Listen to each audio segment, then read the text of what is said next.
Hello there!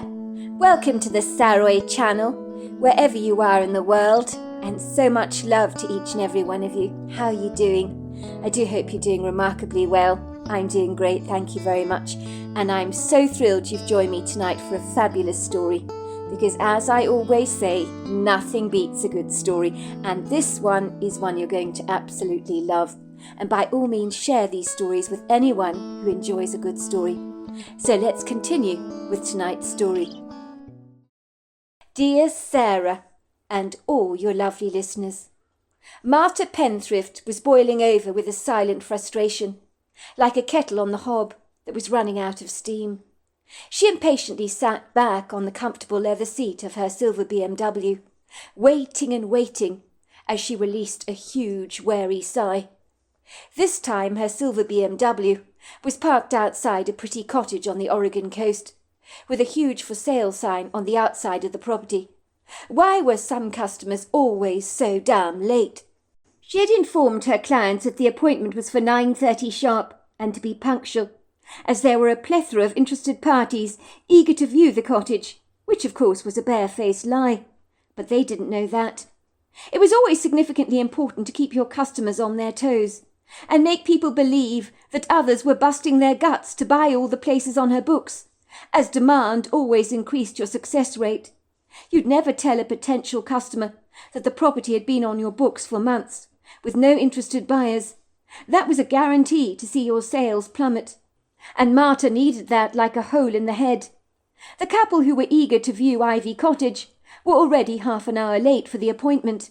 Sometimes it made her want to scream with annoyance, and Marta could potentially scream like a seagull. Time didn't grow on trees for her, and in the last half an hour she could have got so much done. For a start, she'd have thoroughly enjoyed picking up a coffee from her favourite coffee shop in town. She could imagine the feel of the warm container in her hands, smell the rich aromatic nutty aroma of the hazelnut latte with its warm frothy milk on the top. She was gagging for a coffee. It would seem that the caffeine always helped to give her mornings that much-needed burst of energy. She likened herself to one of those mulishly stubborn cars that was hesitantly reluctant to start up in the morning, with a cantankerous, uncooperative engine that didn't want to spring into life unless it was given that quintessential golden push. And for Marta, the greased lightning that could fire her up on all her cylinders was always caffeine. It didn't help that Marta had got up later than usual this morning. Her alarm clock had failed to go off at the correct time, and she had to dress so very fast so that she could get to Ivy Cottage in time. And for what? She critically studied her forlorn, rather bedraggled reflection in the mirror. She had looked better before. Her almost perfect bob was very crinkled this morning. The hot iron would have worked wonders in steaming away all the unfortunate kinks. Her makeup looked a little streaky, almost as if a 2-year-old kid had applied it to her face. She used a tissue to wipe away its excesses, and simply waited in her car.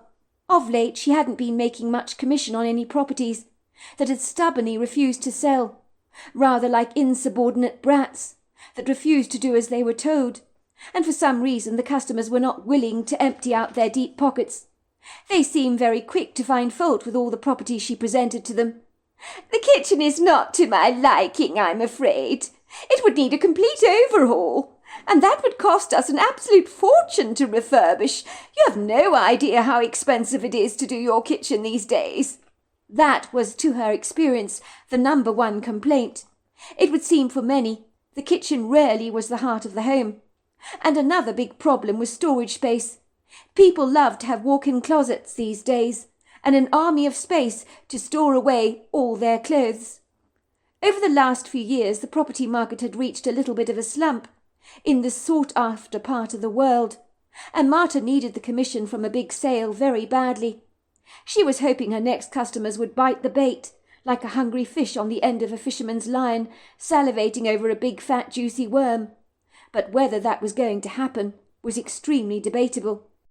The trouble was that Ivy Cottage, although charming, had a few plumbing issues, and it needed some TLC, and many buyers wanted to buy properties requiring the minimum amount of renovation.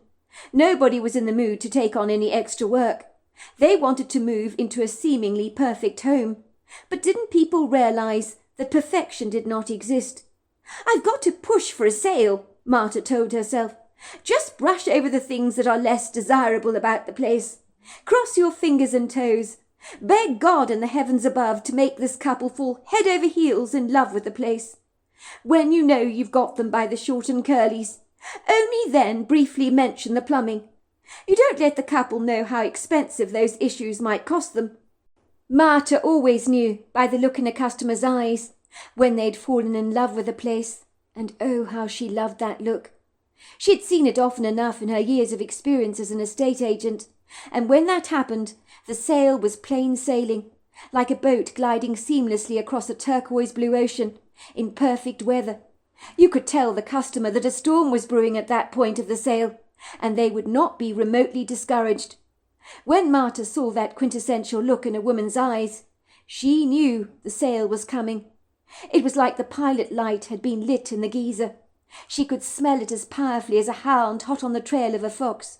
Even if the husband was reluctant to buy a place, pointing out its potential pitfalls, she would predictably notice the wife looking at him pleadingly, with puppy-dog eyes that would make the hardest heart melt. "Please, honey," they would lightly say, "please, please, don't say no to this place. I just feel such a connection to it." The husband would then scratch his head and say something like, "You really like it, do you? But are you absolutely sure?" The woman would nod and say, "Oh, I just love it. I just love it. There are no words." And she'd look straight into her husband's eyes, as if he was the one with the power in his hands to completely rock her world. The husband would lightly study his wife's pleading expression for a while, looking pensively thoughtful, and then fold like a camping chair into submission, and before the day was out, there was an offer on the table. For Marta, that usually meant a fat, juicy commission cheque, and the possibility of enjoying a sunny holiday somewhere idyllic and tropical. But of late, those commission cheques were few and far between, and as scant as a squirrel's promise of acorns at the wrong time of the year. As she waited in her silver BMW, her impatience began to wear thin and groan obsequiously, like a hungry stomach longing to be filled. She received a call from the officers. "Hi, Marta," came Rory Rochester's voice. "How are things going?" "Not good," said Marta. "I'm beginning to wonder if the couple I'm expecting are actually going to show up. I hate it when people do this to me. Don't they realise we have lives to live as well? Do they really enjoy squandering our time for the hell of it?" she ranted. There was a silence at the end of the phone. "Are you not seeing Mr. and Mrs. Anderson for your appointment?" came Rory Rochester's reply. "That's right," said Marta, checking her diary. "Mr. and Mrs. Anderson." "They're a nice couple," said Rory. "I've met them myself. I showed them the Bellevue residence last week. They didn't really like it. The husband is very easygoing, the sort of man you like at once. The woman, well, she's more prudently careful. She'll be the tough one to crack in this sale. I know they're very keen to buy a property on the Oregon coast. They're serious buyers, looking for a cash sale. That much I do know. I'm sure they'll be there. They're looking for something in a similar price range to Ivy Cottage, I believe. And if anyone can offload that cottage, it's you, Marta. I've got full faith in you." "I'm not sure I can, Rory. Of late, I think I'm losing my touch. It used to be easier selling houses in the past, but now it's like lifting heavy cement. Anyway, I guess I better wait a little longer," she said, tutting noisily. "Honestly, Rory, what is wrong with people these days? Why can't they be on time? They either arrive way too early or too late, but never on the dot." "I don't know, Marta. Perhaps they're held up. Oh, before I forget, I was meaning to mention, I phoned you just to let you know they've put the Cliff House on the market for reasons you well know. The couple living there couldn't take it any more. Same old story, I'm afraid. They put the house on the market for a song. They want a very quick sale. The house is open to viewings at once, even as I speak. The people have moved out. The keys have been placed under the mat. It goes without saying that you have to tell any potential buyers the truth about the place. Why am I not surprised it's up for sale again? Thanks for letting me know, Rory. It's a pleasure, and good luck with showing them the cottage. I'm quite sure you'll get a sale. Oh, you're being ridiculous, Rory. When have I last had a sale? It's been ages. You've got more faith in me than I've got in myself. Oh, goodness gracious, I believe they've actually arrived, said Marta, her voice suddenly lifted out of its lugubrious mellicona. I'll love you and leave you, Rory. Thanks for calling. Marta glanced outside her driver's side window to see the couple arriving in a large white SUV. They parked directly next to her. She could already predict what they would likely say. Sorry we were late, but we got awfully lost. The traffic was so unbearable. Marta opened the door of her car and got out with a bright sunny smile on her face. It was important to look friendly, even though she'd have preferred to frown, but that would likely mean the sale would slip through her fingers like butter. So it was best to be very approachable and to wear a friendly smile at all times. Hello, she said, walking towards the couple, whom appeared to be in their mid-40s. The woman was elegantly dressed, wearing a smart figure-hugging jacket that was nipped in at the waist and a pair of dark jeans. Her long dark brown hair was tied back in a sensible ponytail, away from her pretty face. The woman wore little to no makeup, only a smudge of dark eyeliner around her eyes and a nude lipstick on her lips. Her dark brown eyes were the colour of liquid coffee. They seemed friendly and warm. Her husband was tall, with dark curly locks that frolicked mischievously across his forehead. He had an enviable mop of thick, luxurious hair that seemed not to have any intention of receding. He was one of the lucky ones, Marta thought, and handsome to boot. Hello, Mr. and Mrs. Anderson. I'm so glad you've arrived here. It's a pleasure to meet you, she said, reaching out to shake their hands. How was your trip? Please call me Malachi, said the man warmly, flashing a magnanimous white smile at Marta. This is my wife, Lenora. We don't stand on ceremony. We like to be called by our first names. Well, first names it is then, she said. My name is Marta, by the way. As I say, it's a pleasure. She liked Malachi at once, but still felt reasonably piqued that they had been treacherously late. But it was rather difficult to hold a grudge when the couple seemed so friendly. To her surprise, they didn't apologize for being late. Indeed, they made no mention of it, even when she pointed out the time. We'll have to be quick about this viewing, she said. There are other people that need to see the cottage. That, of course, was another one of her lies. She wanted her clients to feel guilty for being late, but her tactics were clearly not working. The oblivious couple just nodded, and Malachi, holding his wife's hand, followed Marta around the property. First on the outside, of course. I understand from my colleague, Rory Rochester, that you've been viewing quite a lot of properties on the Oregon coast, and that you're not from around these parts. That's right, said Malachi. You heard correctly. And yes, indeed, Rory Rochester showed us around quite a few properties. We're actually from Alabama, would you believe it? But I've always, well, when I say I've always, I'm referring to my wife. She's the one that loves this part of the world, and she's persuaded me that it is quite lovely here. I have an online business, you see, so it doesn't really matter whereabouts we live. I can work from home. But why Oregon? Asked Marta curiously. My grandmother, said the woman, looking melancholic for a moment, as if briefly reminiscing on nostalgic, wistful memories from her past. As my husband's told you, I've always rather loved this part of the world. I used to come here a lot when I was a girl, to stay with my grandmother. Unfortunately, she died recently. We came back here for her funeral. It brought back a flood of memories for me. My grandmother Alice was such a gentle soul, you know. Malachi thought it was so beautiful around here. It was actually his idea, I might remind him, she said, looking up at her husband warmly and patting him on the shoulder. He was the one who said to me, "Why don't we come and live here?" And I realized that nothing was stopping us apart from our own children. We've got 2 cantankerous teenagers, you know what they're like, who're not exactly happy about leaving their friends behind. But I've been telling them they'll make new friends if we move out here. But in truth, we haven't found anything we really like. Your friend Rory Rochester, or your colleague if you like, he's been most helpful. But we still haven't found anything yet. We want something with spectacular views over the ocean. I mean, if we're moving here, sea views are a prerequisite. Otherwise, what is the point? Well, Ivy Cottage will not disappoint in that case. It boasts magnificent views over the ocean, and it's an idyllic location, said Marta quickly, her voice sounding as professional as a holiday brochure. Marta was pleased. At least this showing may not be a complete waste of time.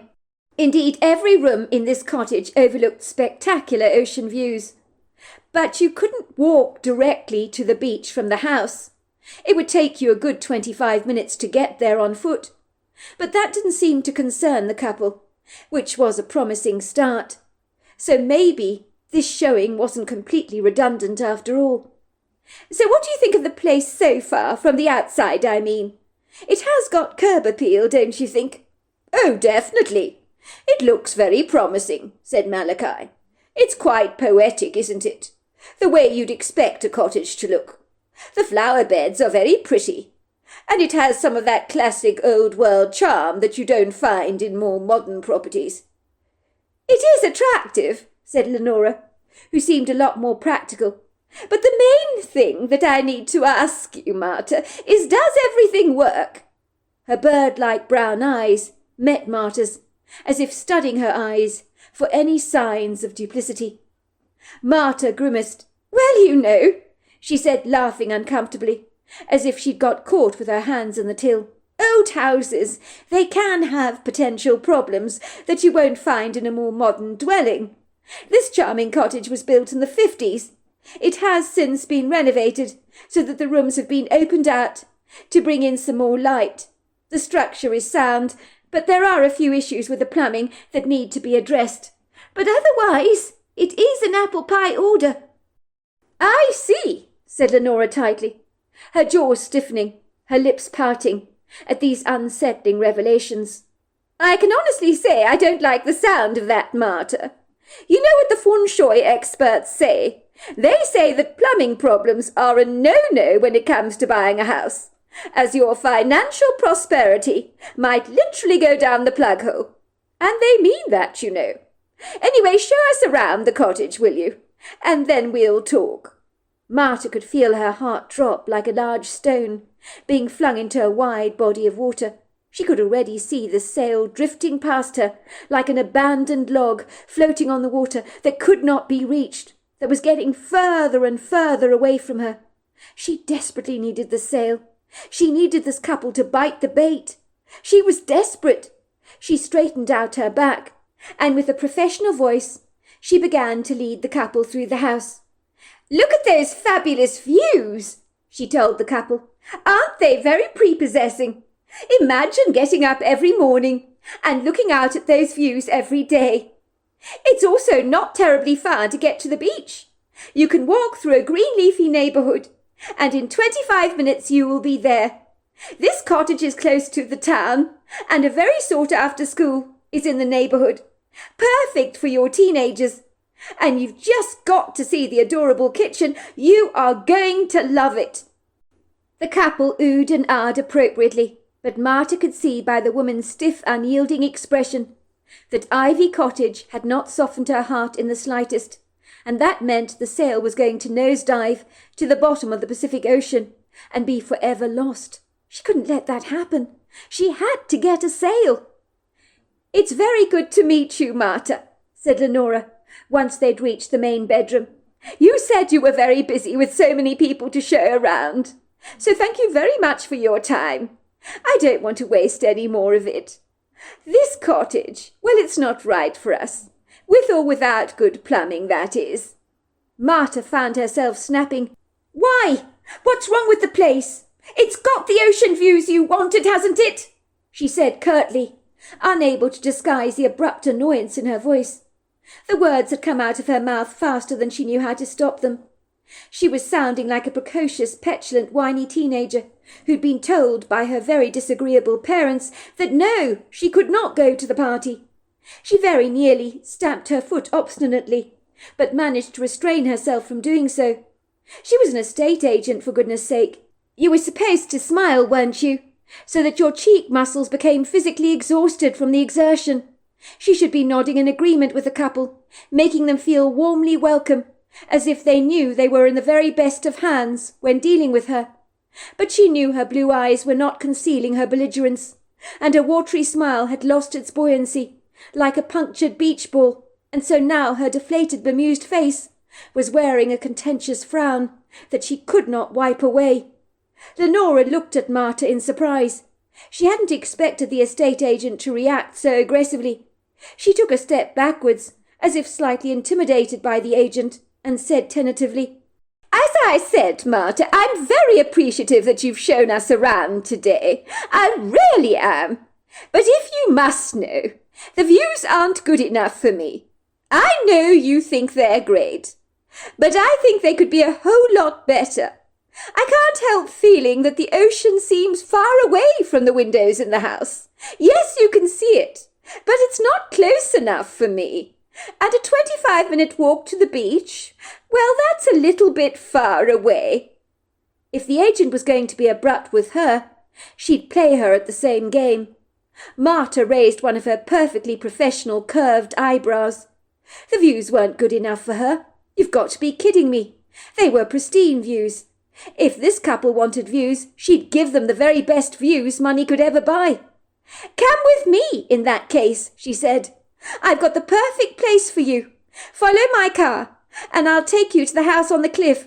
It's got views to die for, and if those views won't suffice, I can honestly tell you, hand on heart, that I cannot help you in your endeavours to find the perfect place, if this place does not dot your T's and cross your I's." This time it was Leonora who looked stupefied. She shook her head. "A house on a cliff? I don't think we could possibly afford a house like that. Everybody knows houses like that are exorbitant in cost. It's only the insanely wealthy that can afford places like that, surely." "That's where you're wrong," said Marta, giving the couple a smug grin. "The owners of the cliff house want a quick sale. I think the price will be very agreeable to you. It's going for a song. You could snap it up for next to nothing, I'm sure."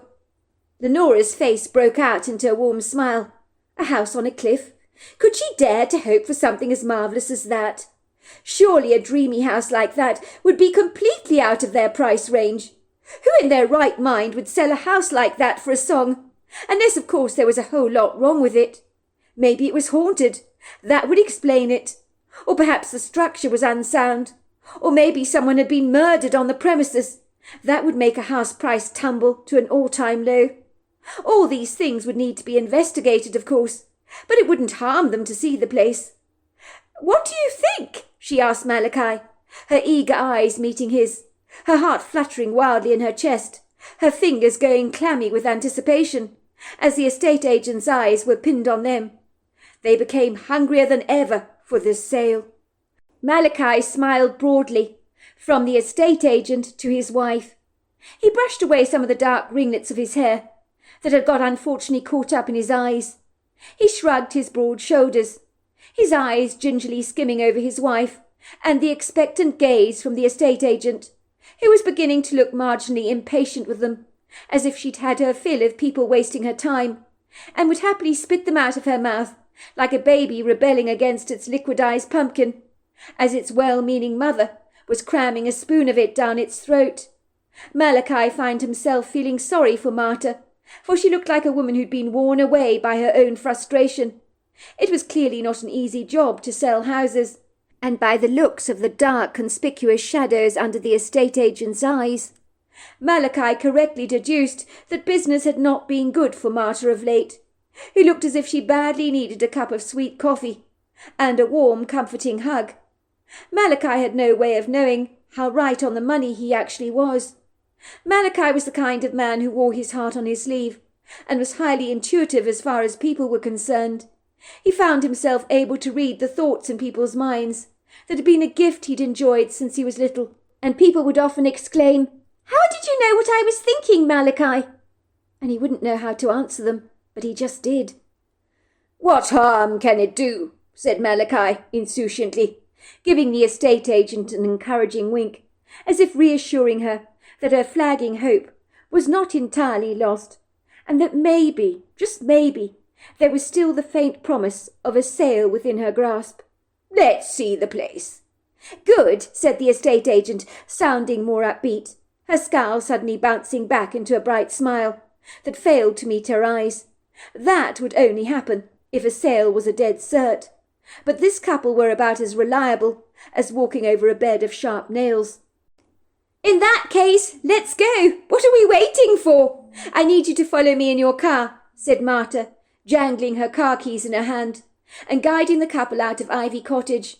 Soon the Andersons were following Marta in her silver BMW, out of town and up curvaceous roads, past vast strips of uncontaminated turquoise ocean with exquisite golden beaches, until they drove up a mountainous incline, where pretentious, ornate-looking, lofty mansions that knew not the meaning of the word modest had extravagantly stolen for themselves large pieces of prime real estate, with not even an ounce of embarrassment in doing so. On the contrary, they stood up arrogantly against the mountain, with a cocky, self-assured, swaggering assertiveness and an unrestrained vanity, determined to be bigger and better and more magnificent than their neighbour's mansion. These grandiose houses, that had torn a large hole into deep pockets, demanded to be noticed, like a Jackson Pollock painting that refused to be overlooked. They were like the hopeful participants in a beauty pageant that was certain they would receive the crowning glory, and if they didn't, they'd stop at nothing to grab the crown next time round, with a few cheating nips and tucks here and there. All these vast, sprawling mansions, dripping with the pompous wealth of new money, had indiscriminately stolen exquisite ocean-front views for themselves, and greedily snatched away large plots of land, not afraid to be ostentatious and self-indulgent to the extreme. Some of the grand properties on the lowest elevation of the mountain had procured for themselves private beaches. As the Andersons drove up the mountainous incline, surrounded by a wealth that was almost repugnant to Leonora, who secretly hated and despised people who were this stinking rich, no one needed this amount of money. It made her sick to her stomach, for it announced to her the cruel unfairness of life, the ongoing battle between the haves and the have-nots, the big discrepancies between the rich and the poor, and the middle classes that were becoming poorer by the day, thanks to the gluttony of governments. Very soon there'd be no middle classes left at all, the way things were going. Leonora's heart had been fluttering wildly in her chest. It was swinging backwards and forwards like a pendulum with anticipation, for she knew without a smidgen of doubt that there was no possible way that she and Malachi could afford a property in these parts. There must be some dreadful mistake or misunderstanding. Did the estate agent think they had deeper pockets than they really had, or vast suitcases filled with gold bullion hidden away in their loft at home? Did she think that Malachi was the descendant of the man responsible for the great train robbery? It would seem so. Leonora twiddled her fingers nervously. They became more clammy by the minute. She could see that Malachi's hands were holding on to the steering wheel so tightly that the whites of his knuckles was beginning to show. He was feeling it too. The certainty that this estate agent had made a grievous mistake. She had overestimated the amount of disposable income they had to burn. A small voice came out of her mouth that was flatter than champagne that had lost all its fizz. "Malachi, there must be some dreadful mistake here. Did you not tell the estate agent how much money we have to spend? She doesn't by any chance think we're related to Sir Elton John, does she? Or that we're second cousins of Elon Musk?" "No, sweetheart, I didn't," said Malachi, reaching out to squeeze his wife's hand. "We'll humour her, shall we? See the property, then ask her how much it is. We'll be completely honest with her. That's all we can do. If she thinks we're made of money, she's in for a rude awakening, that's for sure." "You're right, Malachi. She was certainly brusque, wasn't she, when she was back at Ivy Cottage with us, showing us around? She jumped down our throats after I said we'd seen enough. She actually frowned at me, and almost had a hissy fit on the spot, when I exclaimed that the views weren't good enough. I mean, she actually said, 'What is wrong with them?' I hope this is not her spiteful way of getting her revenge on us, saying if we want a good view, Then you need to pay millions of dollars for one. I hope this is not some kind of macabre, twisted joke on her part. Well, if it is, sweetheart, we won't be laughing. She'll be the one with egg on her face, not us. After they had driven past the showy pomp and pageantry of the grand mansions on the mountain, that were becoming to Leonora like a golf ball stuck at the back of her throat, that was rather difficult to digest, and was stinging her with extreme discomfort, soon they reached the last part of the journey, as the SUV rattled rather precariously on rubber wheels that grazed a high incline, until finally their SUV breathed a sigh of relief, as their white car finally reached the top of the cliff. Malachi soberly killed the engine, parking his SUV behind the silver BMW, on a very agreeable flagstone driveway. This was when the Andersons first laid eyes on the humble, contented cliff house that they had learnt had stood there for generations, on very solid foundations, basking very modestly in the full glare of the morning sun, its skin the colour of a Georgia pink peach, shining like an illustrious mother of pearl. In its marvellous simplicity, it outshone all the pretentious mansions they had previously encountered. It was like a matriarch figure, and seemed to smile at them, as if reaching out to give the couple a warm, all-encompassing hug. The house boasted floor-to-ceiling glass doors that generously opened out onto limestone patios. It was not sweating gold from its pores, nor was it ostentatious or fluffy, and although classic in design, the modern influences did not steal away any charm. It wasn't overdressed like the ugly sisters in Cinderella, believing the more they wore on their person, the more designer accessories they carried, the more irresistibly beautiful they became. On the contrary, the charming cliff house made the Andersons breathe a little easier, and Leonora's thumping heart began to skip, rather like a joyful ebullient kid, playing a contented game of hopscotch on the patio. This was a lot more like it. Even if Leonora had all the money in the entire world at her disposal, she doubted she'd be tempted to buy any of the houses on the mountain. She would have never been comfortable living in some of those luxurious mansions, owned by the super-rich. They were far too vulgar for the likes of her, where money had far exceeded taste in every sense of the word. "Well, what do you think?" asked the estate agent, her eyes now covered in a zooty pair of dark glasses, and her black jacket being blown friskily by a mischievous brisk wind. "It doesn't get better than this, does it? I bet you never anticipated views quite like this. You seem rather thrown off course, rather shocked that I'd bring you to a place like this. Isn't it magnificent?" The Andersons seemed lost for words, as they stared out at the views in a trance-like state. Up here you could see everything for miles around. You could hear the crashing sounds of the thunderous ocean thrashing against the rocks, and smell the sweet scent of sea salt whispering in the air. There was a sturdy wrought-iron staircase in the cliff that led all the way down to a small beach, with rocks spread out across the sand like generous sculptural works of art. If you walked through the rocks and continued along your way, you would meet a luxurious public beach, where people would take their dogs for walks, and kids would frolic away happily in the sand, looking for seashells and building wistful sand castles. You could literally leave the cliff house, descend the long iron staircase with its wrought iron railing, and a little walk would lead you towards some magically pristine beaches. It certainly didn't get better than that. The Andersons had failed to answer Marta's questions. They seemed so caught up in the view. So she repeated her question. "What do you think?" she asked them, teasingly raising a brow. "If you're looking for views, you don't get better than this, do you?" "Out here, you're literally on top of the world," she said, stretching out her arms. "This property leads to the edge of the cliff. In the days of old, so many ships tragically got wrecked over there down on those rocks. Where your house is standing is in fact where the original foundations of a lighthouse was erected, in 1820 I believe it was. In latter years the lighthouse was brought to its knees. There were issues with the structure of the building. The cliff house is part of the original lighthouse that was converted into a home, and the man who lived on the house would come out at night and signal across the water with his flashlights, just to warn any wayward ships about the treacherous rocks below, because you see the lighthouse wasn't there anymore, so his family would do that for years.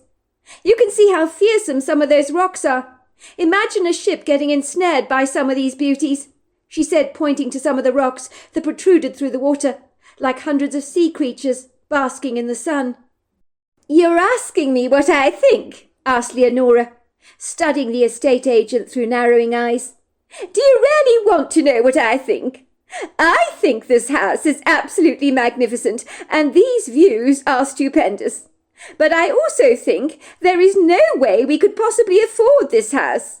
In such a prime location like this, with a staircase that leads to some very desirable beaches. It doesn't get better than this, that is true. Well, it's got to go for a fortune, a place like this. And I'm afraid, Marta, being realistic, we don't have that much disposable income to burn, I'm afraid. I'm sorry if we gave you the wrong impression." This time it was Marta's heart that began to skip as it swung around her chest like a happy bell on the collar of one of those mountain goats, trilling away cheerfully in the breeze, as it contentedly chewed up its cud on a mountain slope. Marta knew that smouldering look in Leonora's eyes only too well. She'd seen it often enough in a buyer's eyes, who had fallen in love with the property straight away, which usually meant an easy sale. It was the kind of certain look that sent tingles down her spine, as the smell of a sale to her nose was like a fragrant bouquet. She could already see the banknotes floating wistfully into her account like autumn leaves, falling in exactly the right place at the right time.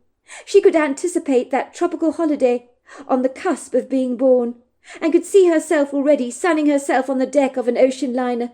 She'd always rather fancied a trip to the Caribbean, and now it was within her grasp. She could actually feel it. She could taste it. She could sense it. She just knew it. "You can afford this place," said Marta confidently. "If you can afford to buy Ivy Cottage, you can afford the Cliff House. I told you, the owners want a quick sale." This time Leonora's face dropped. "Tell me the bad news, Marta," she said soberly. "Don't keep anything from me. Are the foundations crumbling? Is the place haunted? Oh, my God, it's haunted, isn't it?" she said, cupping her hand around her mouth. "Or did something terribly bad happen here? A murder, perhaps? I need to know the details. You can't keep anything from me. My father used to tell me, if something is too good to be true, then it probably is." Marta grimaced. This was the time that she had to tell the Andersons the truth, the whole truth, and nothing but the truth, so help me God. Not doing so would invite all kinds of legal problems for the estate agents and its reputation. It was the kind of revelation that had turned many buyers away, some of them shuddering so much that it was clear the sale had been shattered in an instant, like a glass vase being flung at a wall, breaking into hundreds of glass shards. Leonora was champing at the bit to buy this place. But when the bomb was dropped on their dreams, when Marta threw out her hand grenade, would they still want this place? She drew in a deep breath to steady her nerves. It almost cut her through her chest. Her little heart began to beat like a flustered pigeon that had found itself embroiled in the cat's jaws. She hadn't even shown the Andersons the house yet. They hadn't even stepped over the threshold. And the smell of the sale was as strong as the aromatic coffee she intended to buy herself once this was over. But could she get this couple to bite? She needed to get the sale. So there we are. That's the end of part 1. Part 2 is tomorrow night, and I look forward to you joining me then. Until next time, goodbye and good night.